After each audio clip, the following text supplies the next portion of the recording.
comerão a carne assada no fogo, com pães asmos, com erva amargosa, a comerão. Então, na primeira Páscoa, na instituição da Páscoa, eles tinham cordeiro assado, pão asmo e ervas amargosas. E o sangue, que era passado na porta, né? A nossa ceia, que ela veio da Páscoa, né? Ela foi tirada da Páscoa. O que falta? Nós temos o sangue, nós temos o suco de uva, nós temos o pão asmo. Falta o quê? A erva amargosa e o cordeiro. Então, o cordeiro nos foi tirado. E isso, Paulo vai dizer assim, por que ceiamos? Porque todas as vezes em que comemos o pão e bebemos o sangue, anunciaremos a morte do Senhor até que Ele venha. Então, toda vez que você ceia, você está clamando para que Jesus volte. Então é muito importante cear. Você que é batizado tem direito de cear. A igreja, ela erroneamente, mas isso está mudando, tá? Eu nunca vi a igreja se preocupar tanto com o ensino como agora. Está voltando de novo o crente, por exemplo, que ele não conhece a palavra de Deus, ele é um alvo fácil do diabo. Muito fácil. Então você precisa conhecer as Escrituras, você precisa conhecer seus direitos. Muita coisa não é automático. Você tem que meio que peitar o peito. Não é porque você é de Cristo que automaticamente, quando vier a enfermidade, a cura vai vir. Você tem que reivindicar o seu direito de filho. Aí você vai ser curado.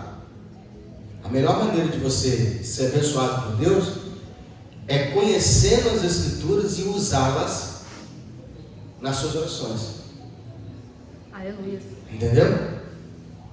Porque a Bíblia diz que Deus não pode negar a sua palavra. Então, quando você usa as Escrituras a seu favor, não é meio que obrigando Deus, não. Mas eu sou pai. E eu, como homem de Deus e como cidadão, eu também não gosto que a minha palavra volte. Eu tenho muita preocupação de dar alguma palavra para alguém. Eu entendo que se eu der minha palavra, eu tenho que cumpri-la. E se eu não puder cumpri-la, eu tenho que pedir a pessoa para me ter o direito de voltar atrás. Mas assim, não vai ficar a Deus dará, não. Tem gente que promete uma coisa, não cumpre, um dia passa, ele não vem, não fala nada, depois vem para você como um cara de brisa, como se nada tivesse acontecido. E você fala, fulano não falou que ia fazer aquilo, fulano não falou que ia, né? Então, quando você usa as Escrituras a seu favor, colocando nas orações, é onde Deus ele tem mais eficácia de te responder. Aleluia. A Bíblia diz assim, pelas tuas pisaduras nós somos sarados. Você fala, Senhor, está nas Escrituras. Eu quero reivindicar o meu direito. Cristo já pagou na cruz do Calvário o direito. Eu não aceito ficar com essa enfermidade. Eu declaro, eu proclamo. Tem um versículo que eu gosto muito, que eu fico o tempo todo lendo ele, imaginando, falando ele, porque eu quero tirar dele toda a revelação possível dele, como que aquilo se aplica na realidade. Jesus disse, tudo que pedires na oração crendo, e não duvidando no coração, acontecerá. Aleluia. É Deus. Você tem que entender isso. Irmão, isso é um poder que tem na sua mão. Imagine você conseguir tudo que você quer em oração. Tem limite, porque Jesus falou assim, quase tudo. Não, ele disse tudo que pedires crendo. Tem um pastor, eu gosto muito de vez em quando ver os vídeos dele no Instagram. Ele tem um dom de fazer curas extraordinárias, maravilhosas. E ele tem um vídeo no Instagram que ele pega uma mulher, uma irmã, não sei se é irmã, parece que é crente. Ela tem uma perna menor do que a outra. Imagina a pessoa que tem uma perna menor que a outra. Tem que fazer um sapato específico para ter um diferente do outro, para ficar no mesmo altura, senão a pessoa fica andando num cano. E esse pastor, ele, no culto, ele pede para que traga a irmã, senta na cadeira, e ele vai orar por ela. Aí quando ele vai orar por ela, para a perna crescer, está sendo filmado ali. Ela fecha o olho. Aí ele para, ele interrompe, fala assim: eu quero que você olhe. Fecha o olho. Eu ia orar, mas aí parei porque você fechou o olho, eu quero que você olhe. Irmão, não tem muita firula não, sabe? Ele simplesmente fala: perna cresce. E abençoa. E vai, você vai ver no vídeo fazer isso aqui, ó. A perna cresce. Mesma coisa. Eu não sei se te incomoda isso, mas isso me incomoda. Porque eu não quero ir lá pedir oração para a minha perna crescer. Eu quero botar a mão para poder orar também e a perna crescer. Porque se ele pode, eu também posso. Você entende? Eu quero saber o que ele foi que ele orou, de que forma que ele orou, qual foi o acesso que ele teve com Deus para que aquilo acontecesse. Pastor, por que você quer isso? Para a sua igreja cheia? Não, porque eu quero servir, para que o nome de Deus seja glorificado. Glória a Deus. Então, tudo que pedis crendo e não duvidando. E como é que você vai saber que você crê e não duvida? Quando acontece. Se botar dúvida no coração de que pode ou não. Não, é quando não acontece. É o contrário. Como é que eu sei que eu creio e não duvido? Quando não acontece. É, exato. Você tem que viver como se já existisse. Mesmo que o seu dia de hoje, o cenário, está dizendo pelo contrário. É Deus.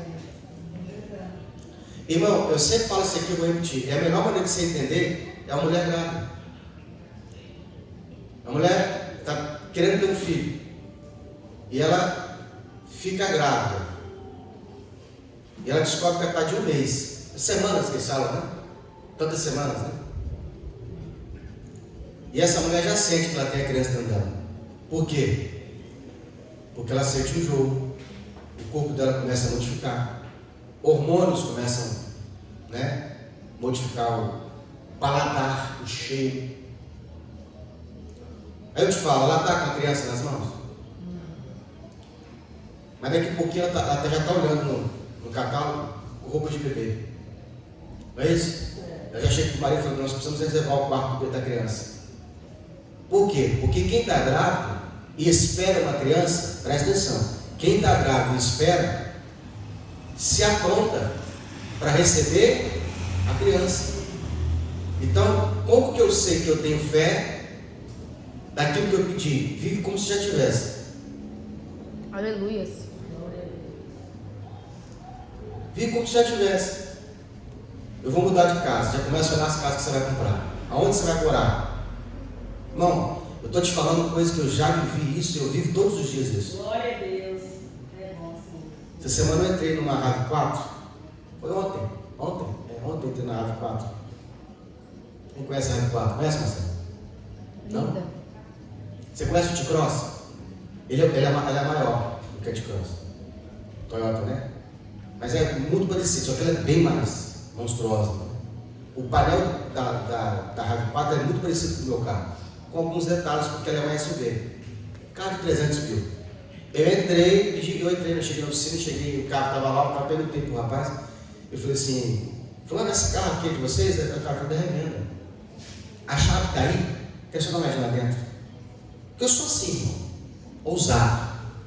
Entrei dentro, senti o cheiro e falei assim: Senhor, eu não aceito menos que isso na minha vida. Pastor, como? Não me interessa. Eu sigo um Deus vivo, que gosta de estar presente. Glória a Deus. É assim. Porque o que eu estou hoje foi assim que veio. Eu fui lá na agência, pedi, porque fica aberto a agência de carro. Fui lá dentro, entrei, bom, tem coisa mais gostosa do que cheiro de carro novo. Se você não foi, vai lá experimentar. Você entra e cheira. Só fala assim: Senhor, meu Pai, eu não aceito menos que isso na minha vida. Aleluia. Você entende? Aí você fica grávida. E no tempo, eu sabia a semana que eu ia ganhar o carro. Sabia disso? Eu estava com um antigo carro, com um antigo Corolla, e eu fiz uma viagem pela Uber, né? Fiz uma corrida lá para Linhares. E eu falei que minha mãe foi comigo, eu não sei se ela lembra disso, mas eu falei com ela assim, eu via, daqui para lá, eu via muitos carros, que quando você está com uma coisa na cabeça, parece que você só vê aquilo. E eu vi o tempo todo. É como se eu tivesse já dando filho. É como se eu tivesse visto o carro na garagem. Eu falei com a minha mãe, eu já tenho certeza que ele vai aparecer. E quando eu comprei ele, não foi assim. Eu entrei do nada na loja e comprei o carro. Vi o carro lá, falei, passa a ficha, passou, aprovou. Sabe, eu não programei. Eu estava grato daquilo. Entende? E assim é tudo na sua vida. Então, tem que ter o quadro de sonhos. Bota lá o que você quer, casa nova, o que é cura, o que você quer ser usado. Você tem que, Jesus falou aqui, tem outro versículo que Jesus diz assim, ó, aquele que pede, só o Braz sabe? Cadê o povo evangélico? Aquele que pede, não, tá pouca gente. Lá atrás, no fundo atrás, aquele que pede, recebe. Aquele que procura, acha. Aquele que bate, a porta abre. A primeira vez que você falou com Deus que você queria algo, você já recebeu. É Deus. Você fala assim, não, mas não chegou. Calma. Você procurou? Você tem que procurar. Até achar. Eu pedi uma vitória ao Senhor esse ano. Tem um negócio para chegar maravilhoso aí. Eu pedi. Recebi. Bati até que a porta se abriu. Olha só, eu pedi, recebi, bati e a porta se abriu. O que estava faltando? Procurar. Eu pedi, bati. Irmão, posso falar? Você é crente? Deus falou comigo até o mês que vai chegar. Porque quanto mais você acredita em Deus, menos dúvida, mais clareza, mais certeza você vai ter das coisas de Deus. Aleluia! Quanto mais difícil for para o homem, mais fácil é para Deus te dar. É Deus. Tudo para a honra e glória do nome do Senhor. E eu falo isso aqui, nem para você ficar com raiva, pai, pastor, eu acho que ele é só de ser assim com Deus. Não, eu quero que você seja assim com Deus também. Glória a Deus. Eu quero que você tenha intimidade com Deus. Fala, pastor, eu sei, eu também estou vivendo isso aí, pastor. Quero te trazer para esse próximo nível. Você tem que ser próximo, você tem que ser bendito, irmão. Você tem que ser. Você já viu crente pobre? Você já viu crente pobre? Maioria. E por que crente é pobre? Porque ele fica vivendo essa pobreza. Até descobrir que ele é filho de Deus. De que ele acessar o sangue de Cristo, ele fala, não quero acessar a minha vida, não. O apóstolo vai dizer assim, ó, vocês não têm nada porque não pedem. Está na Bíblia isso. É forte. Vocês não têm nada porque não pedem. E pede e não recebe. Ó, porque pedis mal. Para usar os vossos deleites. Eu já ensinei aqui já. Todas as coisas que você vai pedir, você tem que dar um alvo para Deus. Em que isso glorifica muito o Senhor? Porque quem está vendo acontecer na minha vida, eu vi ele falar assim, não olha para mim não. É o Deus que eu sirvo. Não sou eu não. Todas as vezes que Deus me dá vitória, eu falo, não é na minha, não é eu, é para Deus. É agora. Que a gente tem que ser o altar de Deus nas vidas das pessoas. Então quando eu sei, eu estou anunciando a volta de Cristo, eu estou pedindo para o Pai, entrega a Cristo, para Cristo voltar. Então por isso nós tenhamos. Cadê? Versículo. Assim, pois, o comereis os vossos lombos cingidos, versículo 11, né? Não, 8. Naquela noite comerão a carne assada no fogo, com os pães árvores e ervas amargosas o comerão. 9. Não comereis nem nada cru, nem cozido em água, senão assado no fogo. a cabeça com os pés, a fissura, nada deixareis até pela manhã, mas o que dele ficar até pela manhã será queimado no fogo. Por isso que quando Cristo está crucificado, o corpo dele não permaneceu na cruz. Eles tiraram ele antes. E para tirar ele tinha que estar o quê? Tinha que estar morto. E quando viram que ele estava morto, não deixaram o corpo dele adentrar o sábado, arrancaram ele antes.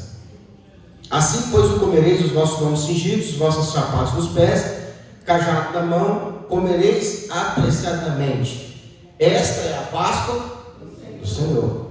E eu passarei pela terra do Egito esta noite, farei todo primogênito, ferirei todo primogênito da terra do Egito, desde os homens até os animais. Sobre todos os deuses do Egito farei juízo. Eu sou o... Ou seja, a última praga tinha por alvo os umbrais da porta. Porque o egípcio, eles escreviam várias escritas egípcias nos umbrais da porta, acreditando que aquelas escritas nos umbrais, nas portas falsas, protegia eles de que o espírito mal viesse entrar na casa deles. É igual a pessoa bota a ferradura, né? Acredito que uma ferradura vai proteger ele. Se a ferradura proteger, seu cavalo tinha perdido dele, né? Se perde o coelho desse sorte, o coelho tinha perdido dele, né? Então, tudo crença, né? O que Deus está falando? Cobre as portas de sangue, que já era para os egípcios uma grande afronta apagar essas escritas, ainda mais no sangue de cordeiro, que para eles era maldito. Irmão, olhando assim, é uma cena chocante, não é? Imagina os egípcios vendo os deuses obedecendo, os hebreus obedecendo, matando sangue no quintal, passando pintando na porta. Aquele sangue vos será por sinal nas casas em que estiveres. Vendo eu o sangue, passarei por cima de vós, e não haverá entre vós praga de morte, de mortandade, quando eu ferir a terra. Este dia vos será por memorial, e celebrareis a festa do Senhor nas vossas gerações. Celebrarei por estatuto perpétuo. Não tem fim. O hebreu tem que celebrar a Páscoa. Até hoje eles comemoram a Páscoa. 7 dias comereis pães ázimos. No primeiro dia tirarei o fermento das vossas casas, porque qualquer que comer pão levedado, olha só que interessante, eles tinham que tirar o fermento das casas, e não podia comer pão fermento. Aonde o pão não podia estar? Na casa e no pão. O que o pão representa? O corpo de Cristo. Então, quando eu pego os elementos da ceia e faço de qualquer maneira, eu estou mudando o símbolo. E numa receita, quem é cozinheiro, quem gosta de cozinhar, sabe que se você muda todo o paladar, você pode desandar um prato se você mudar a receita. Tem receita que ela é específica. O leite, você vai levar leite, tem que ser leite, não pode ser água, você faz com água diferente. Outro dia eu fui fazer um bolo chamado bolo Nego Maluca. E a diferença desse bolo para ser feito, ele é feito de uma massa de chocolate, é que quando você vai colocar água, a água tem que estar fervida, tem que estar quente, para dar o efeito de queimado. Se você faz com água fria, fica um bolo normal de chocolate. Como que ele fica escuro? Com água queimada. Você vê a diferença? Mudou só um elemento, tá vendo? E tem pastor que chega e te dá um pão, aí você olha aquele pão, esse pão está fofinho. Mano, esse pão aqui, comprou na padaria ali, que não deu tempo de fazer. Pastor, tem alguma coisa a ver? Não. É pecado comer pão? Não. Só não é ceia. Aí imagina que você vai visitar uma igreja, um dia que você vai fazer uma visita na igreja, eles estão ceando. Aí normalmente leva o prato lá, você vai comer o pão, tá parecendo pão cilindro. Pastor, é pecado? Não, você está mudando só a mensagem. Não vai ter um efeito. Agora você imagina essa igreja que está ceando desse pão todos os meses. Qual é o efeito da ceia? Não é remover o pecado? Vai tirar o pecado? Não. Porque mudou o elemento. O suco de uva não pode ser. Outro dia eu fui comprar um suco lá para ir para a ceia. Eu olhei para o suco, ele tinha um negócio lá que me confundiu. Eu falei, não vou levar isso aqui não. Tem um elemento a mais aqui no suco aqui. Eu falei, está estranho. Porque tem que estar 100% integral, sem adição de açúcar, e não pode ser outra coisa. Tem que ser. Acho que ele estava misturado com maçã. E tinha maçã no meio. Suco de uva com maçã. A ceia tem que ser suco da uva, fresco. Não pode ter levedado. Então não pode ter fermento, nem no suco da uva e nem no pão. Porque o corpo de Cristo não pode ter fermento. Pastor, e nas casas? Tinha que tirar também o fermento. Como é que a casa está falando do nosso corpo, né? Como é que você tira o pecado do seu corpo? Quem sabe? Hã? Como é que você remove o pecado do corpo?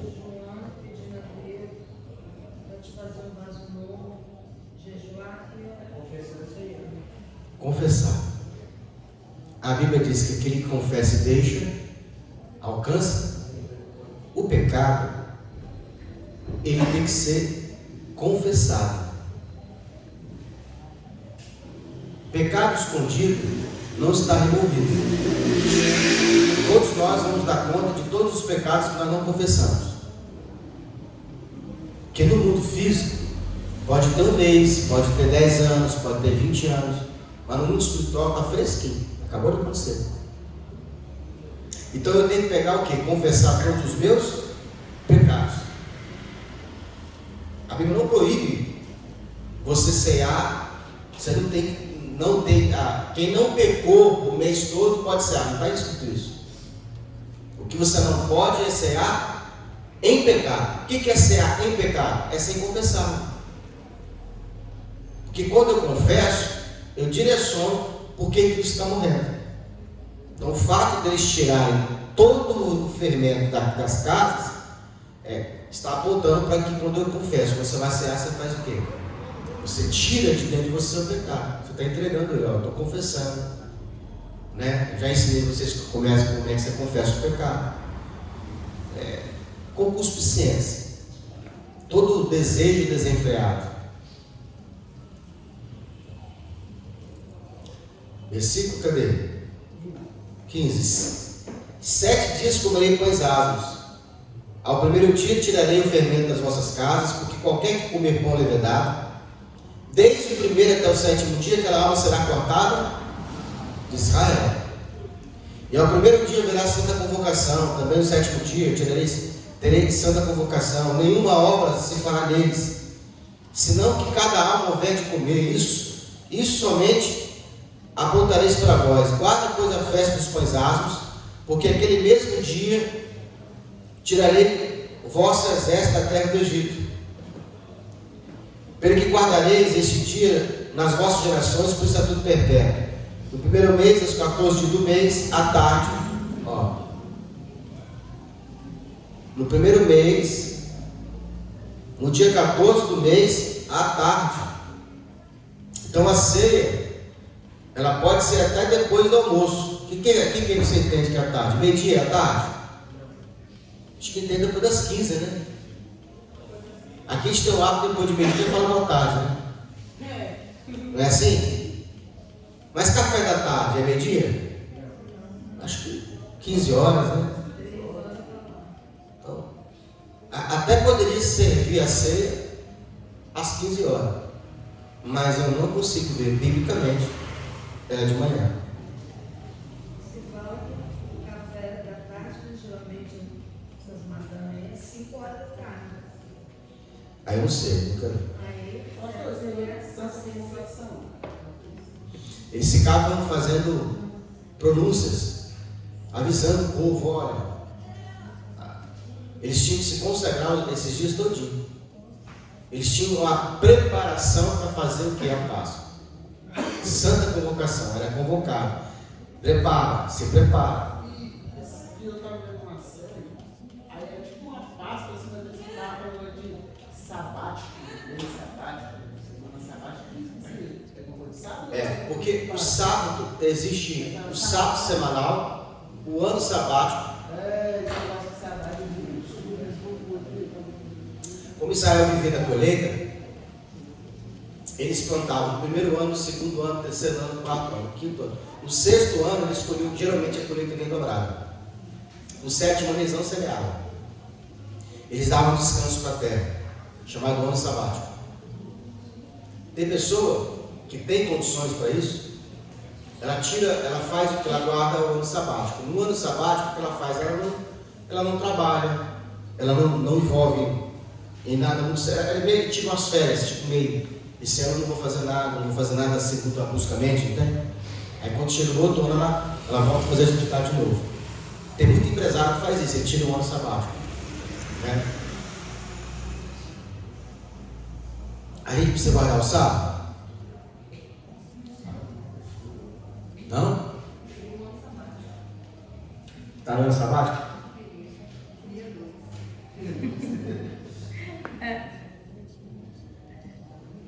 É o dia do descanso. Chegar lá. A terra, o ano milenar é o sábado do Senhor.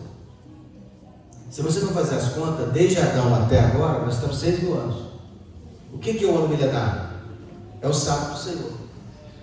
É um dia sabático, ou seja, 1.000 anos. A Bíblia diz que um dia para Deus é como se fosse 1.000 anos, e 1.000 anos como se fosse um dia. Então, esses 1.000 anos que a gente vai ver no reino, esse reino de Deus, que são o ano milenar, ele é o ano sabático. Descanso. Versículo ali para onde? No 19. Porque 7 dias não comereis, não se achará nenhuma fermento nas vossas casas, porque qualquer que comer pão levedado, aquela alma será cortada da congregação. Assim estrangeiro como natural da terra, nenhuma coisa levedada comereis em todas as vossas habitações, comereis pães árvores. Chamou, pois, ou seja, não era que era proibido comer pão com fermento. É que nessa época, antes da Páscoa, 14 dias eles tinham que fazer o quê? Tirar todo o fermento do pão e da vida deles. Chamou, pois, Moisés e todos os anciões de Israel e disse: escolhei e tomai vós cordeiros para vossas famílias e sacrificai a Páscoa. Então tomai o molho de sopo, molhai no sangue que estiver na bacia e lançai na verga da porta ambas as ombreiras do sangue que estiver na bacia, porém nenhum de vós sai da porta da casa até amanhã. Ou seja, a proteção está onde? No sangue.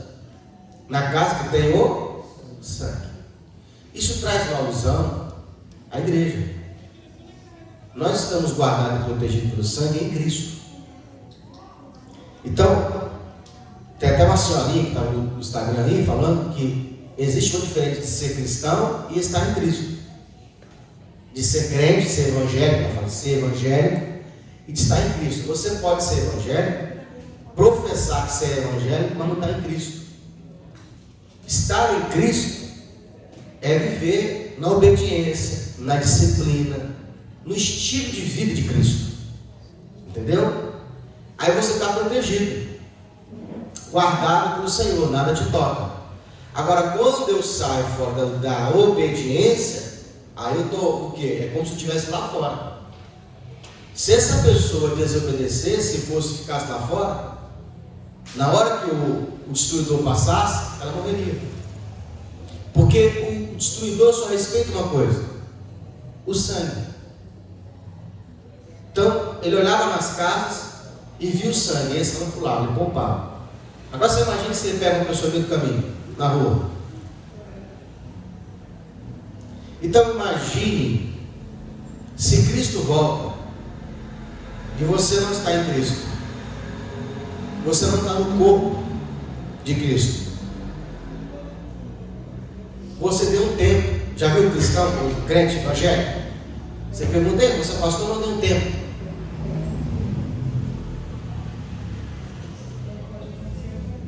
Esse dar um tempo é perigoso. Entendeu? Você não tem que dar tempo, você tem que estar envolvido. Então, eles não podiam sair fora da porta, porque o Senhor passará para ferir os egípcios. Porém, quando vir o sangue na verga da porta, em ambas as ombreiras, o Senhor passará aquela porta e não deixará o destruidor entrar nas vossas casas para os ferir. Portanto, guardai isto por estatuto para vós e para vossos filhos, para sempre. E acontecerá quando entrar na terra que o Senhor vos dará, como tem dito, guardareis este culto. E acontecerá que, quando os vossos filhos vos disserem: que culto é este vosso? Então direis: este é o sacrifício da Páscoa ao Senhor, que passou as casas dos filhos de Israel no Egito, quando feriu os egípcios e livrou nossas casas. Então o povo inclinou-se e adorou. Ou seja, esse ritual, esse culto era passado de geração a geração. Nossos filhos vão ver a nossa fé. O seu filho não ouve o que você fala, ele presta atenção no que você faz. Entendeu? A forma de doutrinar não é falando, é vivendo. E é muito mais fácil você convencer uma pessoa com resultado, com testemunho, do que com palavra. Se você der certo, as pessoas vão te ouvir. Porque a gente dá crédito para quem deu certo. Para quem dá errado, a gente não dá muita confiança. Por mais que a pessoa esteja certa. Não é assim? Você ouviria de um drogado para usar droga? Hã? Mas ele está certo. Olha, não entra aqui na droga não, isso aqui é perigoso. Eu entrei e não consigo sair. Ele está certo. Outro dia eu vi uma mulher no carro, ela falou: motorista, eu estou aqui no celular, mas quando chegar lá o senhor me fala, depois eu faço o pagamento, porque eu estou logo, quer ir, a pessoa já adiantar o Pix da corrida. E eu falei assim: tá bom, tá ocupado. Ela falou: estou aqui. E ela estava jogando no Tigrinho. E eu falei assim: e aí, já ganhou alguma vez? Ela já. Várias vezes. Ganha bem, ela ganha 600, ganha 1.000, 2.000. Já perdeu uma vez já, 10 mil, 15 mil. Outra vez que perde, 3 vezes mais. É o Tigrinho. Tigrinho capeta. Aí eu te falo: você vai entrar como? Você está falando que já perdeu. Ela falou assim: eu tinha parado, mano. Eu tinha parado. É que eu perdi minha mãe, eu estou mal pra caramba. Isso aqui me distrai. Imagina. E outra, ela falou que ela tinha parado de fumar e jogar. Agora ela voltou a fumar e jogar. Que um aviso puxa o outro, né? Complicado. É igual a pessoa que tem vício, só fuma bebe e fica jogando. Difícil, dá conselho pra ela. Tem vício não? Vejo que tem vício não. Eu sou bebo e fumo quando estou jogando. Um vício puxa o outro. Cadê? Para onde? No? E foram os filhos de Israel, fizeram isso, como o Senhor ordenara. E Moisés e Arão assim fizeram. A morte dos primogênitos. E aconteceu à meia-noite que o Senhor feriu todos os primogênitos da terra do Egito, desde o primogênito de Faraó, que se assenta no seu trono, até o primogênito do cativo que estava no cárcere. Ou seja, até o filho da escrava lá, o cara que está preso, morreu também. Todos os primogênitos animais. E Faraó levantou-se de noite, ele e todos os seus servos, e todos os egípcios, e havia grande clamor no Egito, porque não havia casa que não houvesse um morto. Então chamou a Moisés e Arão de noite, quer dizer, Faraó chamou, né, e disse: levanta-te, levantai-vos e saí do meio do povo, tanto vós como vossos filhos de Israel, e de servir o Senhor. Ou seja, Moisés avisou, como das 9 pragas ele falou e aconteceu, também alertou a eles que ia acontecer. O Faraó, mesmo que quisesse obedecer, não conseguiu obedecer, porque a Bíblia diz que o Senhor havia fechado a sua sensibilidade. Tem que tomar muito cuidado com isso. Pastor, por que ele fechou a sensibilidade do Faraó? Por causa da soberba. A Bíblia diz que a altivez de espírito precede a queda. Então, quanto mais soberba é a pessoa, mais ele vai bater de frente com Deus. Porque essa sensibilidade, ela está no Senhor. Se eu acho que sou uma coisa, a Bíblia diz que Deus, ele fecha o nosso coração para que você ouça e não se converta. Olha, Jesus disse: esse povo, bem disse Isaías, que teria um povo de dura cerviz, ouvirão e não ouvirão. Já viu que minha mãe tem um filho bastardo, adotivo, que ela vivia falando as coisas para ele. Ele falou disso para ela assim: eu te ouço, mas não te obedeço. Ou seja, a senhora está falando comigo, eu estou te ouvindo, mas eu não vou te obedecer. É isso que o versículo está dizendo. A pessoa ouve. Eu não sei se você conhece alguém que você vive falando por assim: toma cuidado, volta para a igreja, busca o Senhor. Ela está te ouvindo? Está. Com o ouvido. Mas a alma dela não está captando. Porque a pessoa não quer negar a si mesma. A gente tem que entender isso. Você precisa negar a si mesmo. Você não pode deixar a sua carne fazer a vontade dela. Ela não quer Deus. E quando que essa pessoa ela vai te dar crédito? Quando ela se lascar. Aí ela vai falar assim: você me avisou. É verdade, você falou comigo. Entenda que estar aqui é um poder que Deus te deu.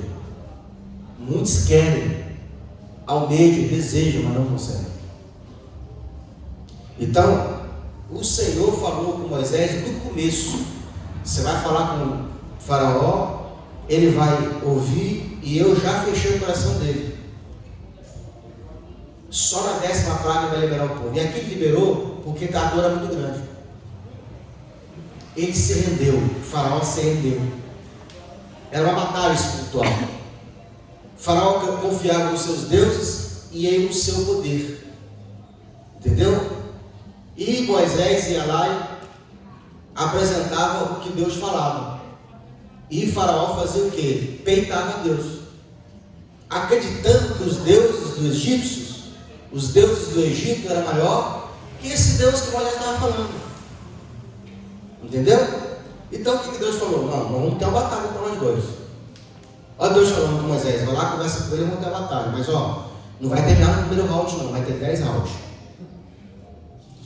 Eu vou bater nele até o 10º round. O 10º round eu dou o golpe fatal. E o golpe fatal foi aonde? No filho. Tem um rapaz que eu, de vez em quando eu prego para ele, e ele não tem medo das consequências, desde que seja com ele. Eu falo com ele: fulano, esse caminho vai te levar nisso, nisso e nisso. Toma cuidado com esse comportamento, que você vai colher isso, isso, isso. Ele está nem aí. Não é que ele despreza, é que ele fala que ele entende o que eu estou falando. Ele está pronto para colher. Mas eu falei com ele assim: toma cuidado, porque Deus sabe aonde ele toca. E pode ser que você não tem medo, mas quando você vê seu filho colhendo, você vai chorar. Então, ele começou a acontecer e ele lembrou. Entendeu? E quando é no filho, às vezes a pessoa recua. Dói muito, né? É tipo o que Lúcifer, né, falou com Deus: deixa eu tocar em Jó. Tem certeza que se eu tirar dele o patrimônio, a riqueza, os filhos, ele te nega. Deus permitiu. Ele foi lá e arrancou tudo. Quando ele volta, o Senhor falou assim: e aí? O homem está de pé?